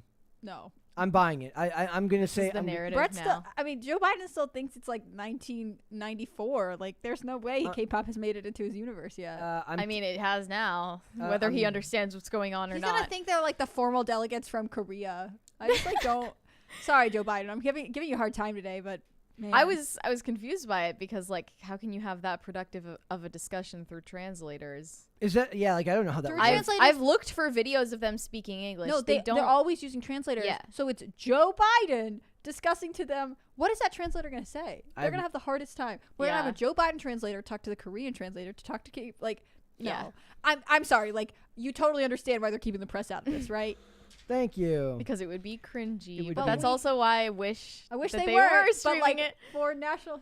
Oh my gosh, Oh, sorry. I heard that in the I microphone. tried to get it to like flow, but it was I'm too effective. I've So- been attacked. I do want. Do we want to talk about Stranger Things? Do we want to talk about Stranger Things? I can tell that you don't want We're to gonna- talk about Stranger Things. Does He's anybody- throwing money at you guys? Does anybody care what the sexuality of. Could someone super chat so some more money lands near me real quick? Does anybody care what the sexuality of the actors in Stranger Things are? The answer is yes, people do care because they're weird and creepy and obsessive over a character who was first introduced to them at the age of 12. That's weird. No, it's not It's working. freaking weird. It says I'm like getting scared. Like, basically they're just talking about we need a crisis party. we do need a crisis party. It's not going to happen. Nobody. They're gonna. It's not going to happen. We're already kind of going off the rails. Are we talking about something? Yes. the star of Stranger Things are sounding off on one of the biggest talking points surrounding Will Byers. No, not his bowl cut, but the character's sexuality. He's a teenager. Stop talking about this stuff. It's weird. Super creepy. Over the show's crazy concept. He's a fictional teenager. Over the show's 4 seasons, Will, played by Noah Shep, has been interpreted by viewers as being queer, especially in season 3. His best friend we like Mike. to read into everything. They do. That's the biggest part of all this is they read into everything. We desperately this weird, need there to be a queer character, so we've decided it's got to be this. I guy. looked up the scenes that they are drawing upon to make this to have this like fan theory, and Thank you so none of them get even close to like implying something like that. The most you can say is there was this scene from the season before the one they're releasing now where the character of Mike Wheeler says to him, they're in an argument and he's like, it's not my fault that you don't like girls. But he literally said that because they are like 15 years old. They're they're like some teenage boys aren't interested in having relationships with girls yet. It's not a never simple. thing. It's because they're children. But that's what I'm saying. Why does it always come up? Why? Like I wouldn't care if I don't want to. Because they're creeps. I think because like all coming of age stories nowadays have to have a queer character for. Well, I don't care about straight or gay. I just want to know why they care so much about who kids are doing stuff with. That's weird. Again, I think it stands by this. Like they want to have, they want to solidify the concept in everyone's mind that being gay is something that you know from a crazy early age. You know it from the time you're a baby, and you're just always waiting for the moment to reveal it to yourself. And so they need young characters to be talking about this. I think another thing they're trying to perpetuate is just that boys and like boys coming into the age of like manhood can't have fraternal friendships. Yeah. That's what they're trying to say. There always has to be some ulterior motive or something there's something.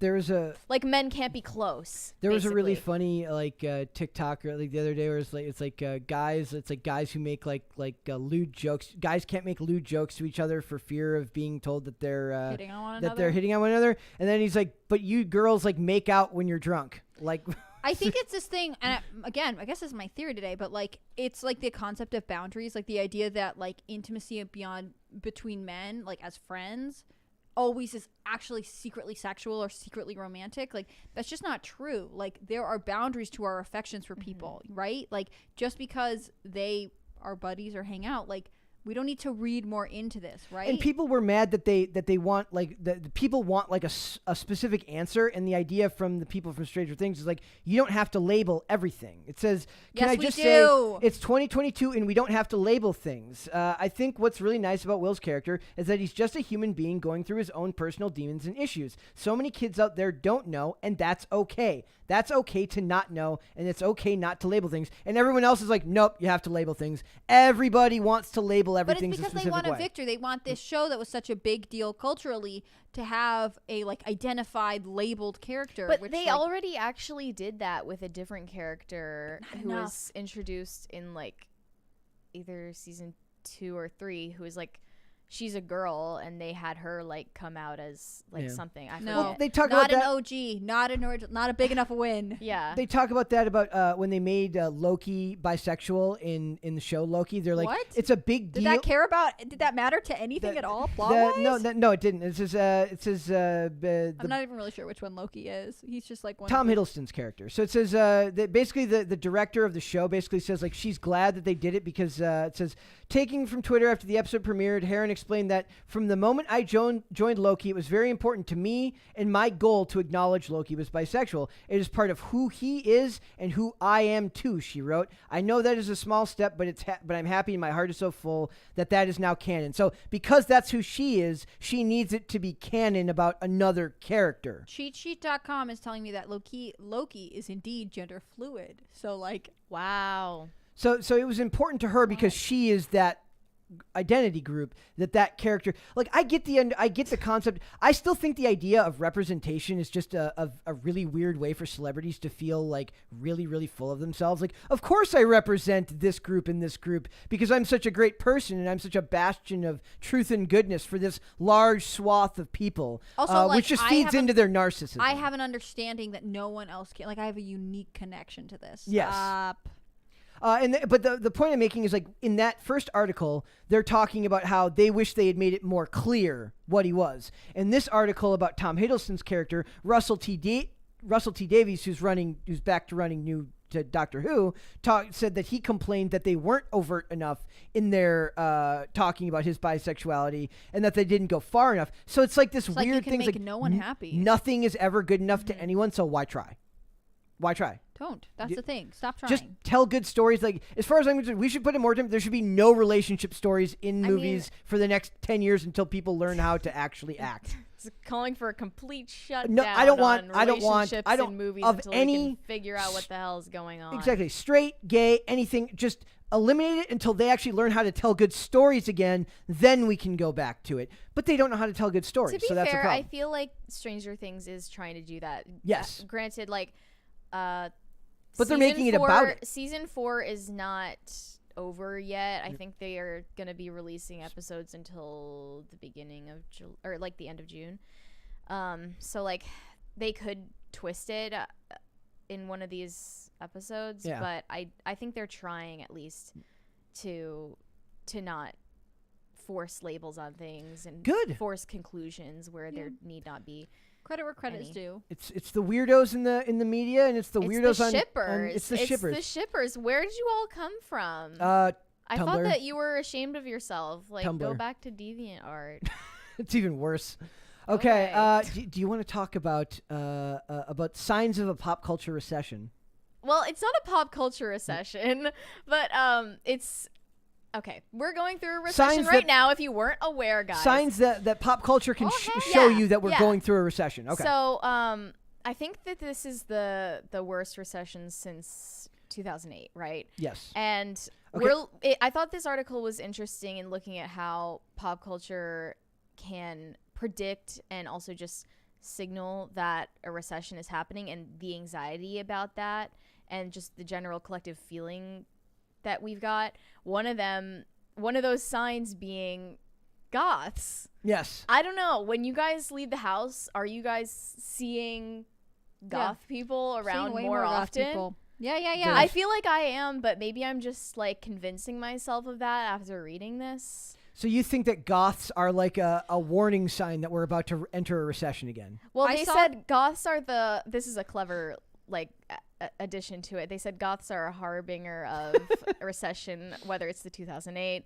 the 1980s, or 5th century Rome. There was and goths the when collapse I of was the in high empire. school. Yeah. And I graduated in 2005, so they were like early. You mean, yeah. I mean, they're the harbinger. Right there, they come before. Right before. Okay. I saw this really cool tweet the other day where it was like, I, a 50-year-old dad, just got told by my very goth 13-year-old daughter that I probably haven't heard of this cool band called The Cure. That's incredible. Like, I think that like goth culture is having a renaissance in a lot of ways. It's kind of regressing. Like, well, things are cyclical, right? So Yeah. like puff sleeves that are like trendy right now that were trendy in the 80s are actually from Victorian fashion, which they were probably from something else before that. So in some ways, like, we know that things come back into style, and with the internet, the style cycles get shorter and also have more diversity. I think that if it is true that goth style specifically is linked to economic recessions, I am deceased. That is so funny. Yeah. Because I think you're right. Like, I think it does have this, like, things are glum, things are rough. Like, if you're a young person in a world where it's like no one has jobs and everything's really expensive, you have to pay $1 million to drive half the block to spend money on either to stay home because everything's too expensive, or to spend tons of money to try and do something that would have cost, your parents or your grandparents like next to nothing. In Maybe black comparison. clothes are just cheaper, and that's the sign that the Don't have to recession wash is. them You as don't have to wash them as often, save some often. money. Save some money. I on mean, detergent. I think this thesis is just fantastic, and I'm behind 110%. But I think there's probably a lot of reasons for that, whether or not it's like you're picking up on the vibes or like it's timing. Like we tend to go through economic sessions and I don't know this, but like in a certain amount of time, and that happens to link with the fashion cycle, if you know what I'm saying. Yeah. Another thing that this one brought up is recession core, and I watched the TikTok that they embedded in the article that shows like all of these very 2008 teen Vogue business casual for teenagers type of looks. Which makes tons of sense. And like, do you remember that? I know Brett wouldn't yeah. have been No, paying no, attention. I but, remember. like, To what? business casual had like girls in the late Lots 2000s of blazers and big by a belts. chokehold. Oh That my was gosh, on that another was the level. thing, and I guess it's because it was more minimalist and it was inexpensive to design it, and then also celebrities started wearing it because Yeah. it was more accessible to the people watching. They also say that strip clubs are the leading indicator of a coming recession. In this article. Strip Yeah. clubs, like the lack of attendance at them. Or? They said every single stripper I know is a better trend forecaster than any finance bro or marketing executive. Probably Who do you 100%. think Probably hangs out- true. Who do you think hangs out at strip clubs though to get their insight? Finance bros. Yeah. So they're not genius finance bros. They just listen to the strippers that they go see on a regular basis. It's genius. that's just hey, that's the same thing as getting a good tip on a subway and calling your broker as soon as you're done. Or it's like discovering an online artist and then ripping them off. Exactly. It says what was the one you talked about the other day about minimalism or no? Oh my gosh. Or First cluttercore. off, I will never get over what TikTok decides is a something core. There's this thing called cluttercore, which I learned very specifically is like where you have a messy. It kind of reminds me of when people talk about maximalism. So instead of minimalism, there's lots of displayed art and things. But cluttercore is like also all of your books are out and like your clothes are on display. But everything has to have a specific place. So while it looks like cluttered, like you're seeing a lot of visual stimulation, everything actually belongs somewhere. And I find this to be hilarious. It's like being not into clothes storage and being like, it's a lifestyle. Cluttercore. Like, I like that. It's like an abundance mindset. They know? they I point love out that maximalism in style. I would have never called it cluttercore. they point out that the rise of craft and thrifting are and rejecting of fast fashion, like that makes sense. Like I've always been a thrift. Me and you are I both love thrifting, but it's like you'd go through phases, right? Like during all of like from 2006 to 2000 or from like 2008 to 2012, they were packed, and there was actually an amazing selection. Weirdly enough, you'd think there'd be less stuff with more people, but it seemed like there was more stuff and more people. Whether that's because the wealthy were just getting wealthier and could turn stuff in, but more people were going to thrift stores at that time, and then it would drop off as economically things got better. Amazon, I'm sure, had And I think that something we to do with got that. into like consignment stores. Consignment stores vintage. kind of came on rise. So like vintage, which is actually like some of it's priced correctly, but some of it can be like overpriced. Thank you. you. I think we might be there. I'm not sure if that means we're there or we're like one away or something like that. Oh, okay. Let's stretch this out a little more. Okay, let's talk about things that I like. That's I love a good goth aesthetic. Does that mean Hot Topic is coming back? Or Hot like, To- No. if you're far from into it. goth culture, please tell me what is the correct goth place to shop. Like if the mall, I don't think there is one. what? I Mary, think it's as my baby goth in the room. It's moved entirely to internet? online shopping. Yeah. I want in-person. I feel shopping like to come goths were back. some of the first people who were using like online shopping because 'Cause they they have a had such specific style. specialized interests that they couldn't find in I really want in person. in-person shopping to come back. Me I find too. shopping online to be not fun. Okay, we'll go shopping then. We'll support should. small stores. I'm Yeah, into but it. anyway, I'm the sorry, last we what? should all go thrifting. That's Brett's coming. Hooray! the last thing they mentioned was the horror genre. okay. Yeah. So, do you guys think that the horror genre could like make a comeback as we're all getting increasingly anxious and fearful for the future? No, I think some people are naturally drawn to horror and others are not, and Yeah. that doesn't have to do with like Horror movies do well External. no matter what. Horror movies do Really? not. Yes. like Shudder has its own horror Network, movie yeah. screen thing, but I don't like horror movies. I I'm won't go not see really them. into horror movies that are like supposed to be like deeply psychological. Horror movies do well because they're usually made on much smaller budgets than regular movies and have larger profits and returns. So Why are they of smaller budgets? They just don't need as many. It's just less special effects, more practical effects. Like, you know, that really shows that just a shot of something real can be like, or something you don't see is a lot more impactful. Visceral and impactful. Absolutely. No, it's Can I ask absolutely you guys a personal question that has nothing to do with anything? Okay. about how upset you are that we're not going to get the No, they'll crisis help me meter? out. They're not going to get you the crisis I'm meter. going to just be understimulated all day long. If I were to get on a dating profile and I were to say in it, send me Noodles your and favorite. No. Send me your favorite Viktor Orban quote. Viktor Orban being the Prime Minister of Hungary. Do you think it would work? I feel like that'd be a great way to weed people out because people know who he is. They'd be like, and if they don't like him, they would be like. But "No, if none they for don't me." know who he is and they really want to match with you, they're just gonna go Google Viktor Orban. Yeah, and but then look I'll up know what quotes. the number one quote is. Like that. They from won't Google. choose the number one. The They'll the go smart ones find, will like- go to number 3. Yeah, something a little more obscure. Who would you pick? Like if I pick Prime Minister Viktor Orban from Hungary, who's someone you would want someone to quote to you? Have Mary go first. I have no idea. Wait, who is someone? You would want Like them to if- quote to you. Yeah. Oh, Because I just think Viktor Orban is so good. I don't for know, a the soundbite. Bible. That seems Okay. very on brand. They're just gonna give My you first like, thought, at least. the easiest one. That's how you know if they say John 3:16 or something. You're like not even creative. yeah. You're What was that X-Stone. one? Oh, there was one that was like super trendy for a while. I have to think about it.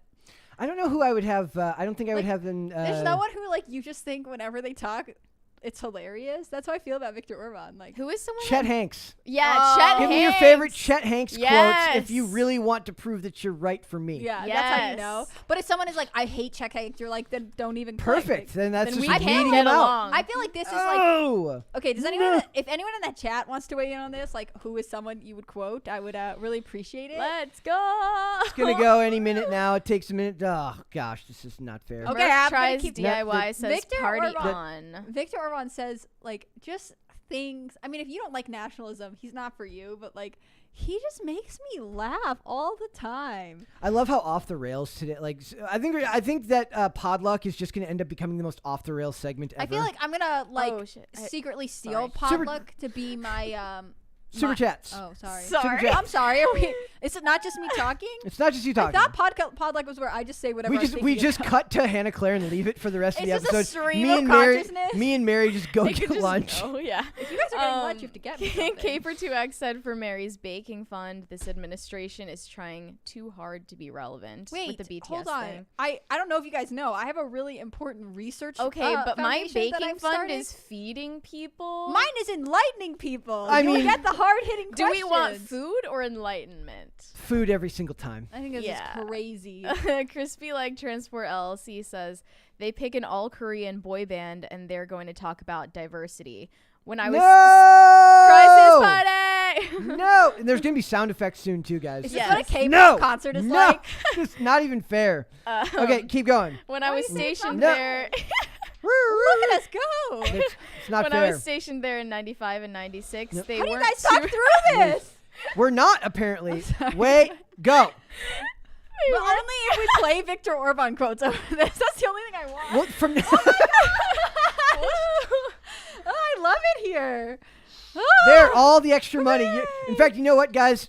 You just volunteered Hannah Claire to pick up all the No, money. good luck with that. Thank I you got so stuff to do. Thank you so much for doing that. Absolutely not. You guys are gonna be disappointed because All it's not happening. All right, finish that one. What are He you talking said- about? Finish what? We got super Oh, you chats to were read. stationed in Korea. I'm sorry to interrupt, Super Chatter. Okay, The he only said one who's professional here. when I was stationed there in 95 and 96, there weren't too many people that looked and spoke my language there. LOL. No, It's not very diverse, is it? Not very diverse. Merv tries DIY says, Brett, sorry for calling you Brent on IRL a month or so ago. Oh my God, David Brent! What are you guys doing? Hannah Claire here's some money for you and Matt Walsh's lunch tomorrow. Yes. Oh my gosh, Andrew, are you Thanks listening? so much. And Mary, since you're Catholic, have you seen the Mass of the Ages documentary? No, I have not, but I'll look into that. Thank you for the And recommendation. it's okay with calling me Brent because since I'm in charge of the board here, I will never ever get punked with like a Brent name on the screen like we did to Dave You the think other this is day. the only place we could punk you? Well, I'm You just, think this is the one place we could implement Yes. the nickname Yes. Brent? You are mistaken and delusional, Or my double friend. More, yes. Waffles Sensei says, yes, I remember in the book of revaluations, and the Lord said to his people, watch out for them goth girls, harbingers of the end times they are. I must have missed that one. Put this on Loves a t-shirt it. for Mary. This is great. A shirt that says "Goth girls are harbingers of things to come" would be a fantastic. Yeah, I love it. And Murph tries DIY. Graciously says "party on" because he got to Thank you give for Hannah giving us Claire a her crisis party. I don't know what it is about those lights, but I just really enjoy it. Because it looks every like a time they cop come car on. behind you, and it looks like you're about to get pulled over. I feel like if we don't get a crisis party, we can just blow V8 on until it Yeah, I happens, won't stop 'cause talking until I get a crisis party. Hannah If Claire's you like, guys trust don't me. know, this time. I'll filibuster a crisis party into existence. It's Tim. Tim pays for the crisis party so Just that get we'll it- stop recording. Is that more? or was that just? We've got another one. We've Maybe? got no. It doesn't look like that. One just is like just the end of Oh, it. Just went okay. off. It malfunctioned. It's the guns. They like that idea. It does. All right, Hannah Claire, thank you for joining us on this very hectic episode. Podluck is Every becoming. time I'm on, Brett describes things as hectic. That is. I feel like it's a personal Brett attack. feels hectic. He's like, it's hectic. It's chaotic. but we're having a good time. It is fun, but it's just very. I'm very regimented in the way I try to approach it. So when things go off the rails, I try to not lose I my love cool. that nothing happened. We're all sitting in our seats. Everything's fine. And Brett's like, it's off the rails. Hitler, you're off the rails. Look, all I want to know is what people's favorite Viktor Orban quote is. And I don't think that's unreasonable. Somebody's like, I was watching a pop culture podcast, and they were talking about Viktor Viktor Orban. The but- ultimate harbinger. Look, I of pop know I culture. already knew who Viktor Orban was, but I could never tell you a quote. I'll tell Sorry. you some after the show. And if you guys are listening and want to send me some, that would be great. That's More than welcome. Brett's giving me the stop talking. So where sign can they off eyes. send you Viktor Orban quotes? Guys, I am on Instagram at hannahclaire.b. I'm on Gab at hannahclaireb. I'm on Twitter at hcbrimlow, although I don't really like Twitter, so maybe don't follow me there. And that was a horrible promotion. look, I'm just going to be honest with you. I would never lie to you, crisis actors. And you can find me, most importantly, and of course, on timcast.com. Click on the read tab. You can find Mary there, too, sometimes. Yes. Yeah. Speaking of that, Mary, where can they find you? You can find me on Instagram and WeChat at Closer Kitty. And it's true, I have been putting out some articles on timcast.com, and when I do, I always promote them on there. That she does. And you guys can follow me on Instagram at Brett Dasovic for the show, Monday through Friday, Pop Culture Crisis Live, right here on YouTube, 3 p.m. Eastern Standard Time. That is noon Pacific for you people eating lunch in California. California's Pacific, right? Have I been saying that wrong all the time? 3 p.m. Eastern. Whatever California. Whatever California time. We are also on Amazon Music, Apple Podcasts, Pandora, Spotify, all those places. If you'd rather listen to this absolute madness rather than watch it, I can understand. We are also on social media. We are on Twitter at popculture_show. We are on Instagram at popculturecrisisPod. And we are on Facebook and on TikTok at popculturecrisis. We will be back with another episode, hopefully a less hectic one, tomorrow. We'll see you then, guys. Bye. Bye, Brett.